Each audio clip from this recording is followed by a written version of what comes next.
आपको बताएंगे कि पौधे कैसे सांस लेते हैं और कुछ ऐसी मजेदार बातें जो आपने पहले कभी नहीं सुनी होंगी। तो जुड़े रहिए नेचर जॉय गार्डनिंग के साथ और आइए प्रकृति के इस जादू को करीब से समझते हैं। क्या आप जानते हैं पौधे भी सांस लेते हैं? क्या आपने कभी सोचा है कि पौधे कैसे जिंदा रहते हैं? क्या ये भी हमारी तरह सांस लेते हैं? क्या इन्हें भी ऑक्सीजन की जरूरत होती है?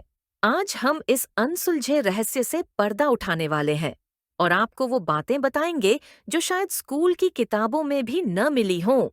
पौधे कैसे सांस लेते हैं? हम सांस लेते हैं अपनी नाक से, मगर पौधों की कोई नाक नहीं होती।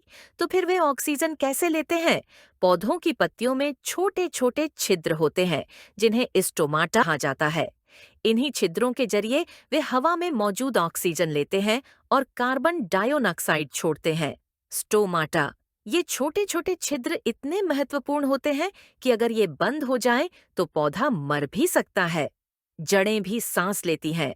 अब जरा सोचिए, पत्तियां तो हवा से सांस लेती हैं, लेकिन जड़ें तो मिट्टी के अंदर होती हैं। तो ये कैसे सांस लेती है?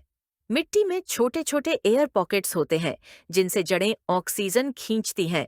अगर मिट्टी में ज्यादा पानी भर जाए तो ऑक्सीजन की कमी से जड़ें दम घुटने से मर सकती है। यही वजह है कि ज्यादा पानी देने से पौधे मर जाते हैं। रात में पौधे ऑक्सीजन लेते हैं। अब सबसे बड़ा खुलासा, क्या आपको पता है कि दिन में पौधे कार्बन डाइऑक्साइड लेते हैं लेकिन रात में ऑक्सीजन? दिन में पौधे प्रकाश संश्लेषण फोटोसिंथेसिस करते हैं और ऑक्सीजन छोड़ते हैं।